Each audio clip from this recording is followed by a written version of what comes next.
تو ایک شخص نے حضور سے کہا کہ حضور مجھے کوئی وصیت کیجئے۔ حضور نے اسے ارشاد فرمایا کہ تو غصہ نہ کیا کر۔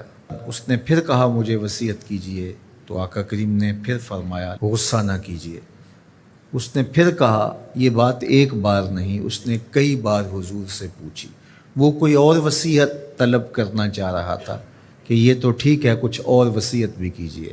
اس سے ایک تو اس شخص کی ذاتی صورتحال ایسی ہوگی، اور دوسری یہ ہے کہ اس نصیحت کی اہمیت کے پیش نظر کہ غصہ جب انسان کو آتا ہے تو وہ مغلوب ہو جاتا ہے اور بہت غلط فیصلے کر بیٹھتا ہے۔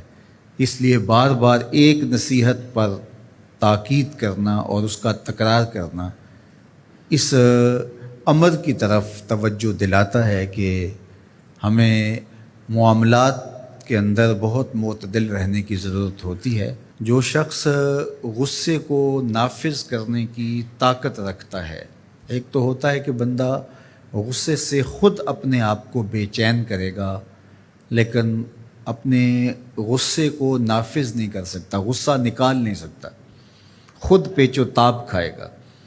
لیکن یہ وہ شخص ہے جو غصے کو نافذ کر سکتا تھا، اس کے پاس طاقت تھی، لیکن اس نے اس کے باوجود غصے کو ضبط کیا۔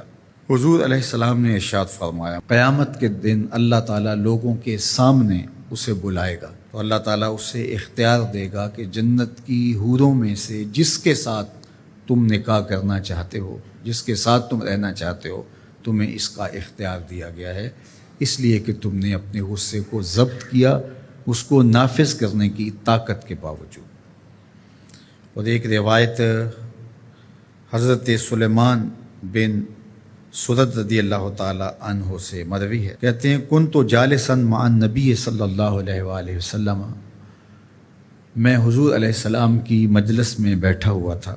دو لوگ تھے، وہ آپس میں الجھ رہے تھے۔ ان میں سے ایک شخص کا چہرہ غصے سے سرخ ہو گیا، رگیں پھولی ہوئی تھیں، اور ایک دوسرے کے لیے سب و شتم کا ماحول پیدا ہو گیا تھا۔ اللہ کے رسول صلی اللہ علیہ وآلہ وسلم نے ارشاد فرمایا، میں ایسا کلمہ جانتا ہوں کہ اگر یہ کلمہ پڑھ لیں تو ان کا یہ غصہ زائل ہو جائے گا، ان کی جو کیفیت ختم ہو جائے گی۔ اور وہ کیا ہے؟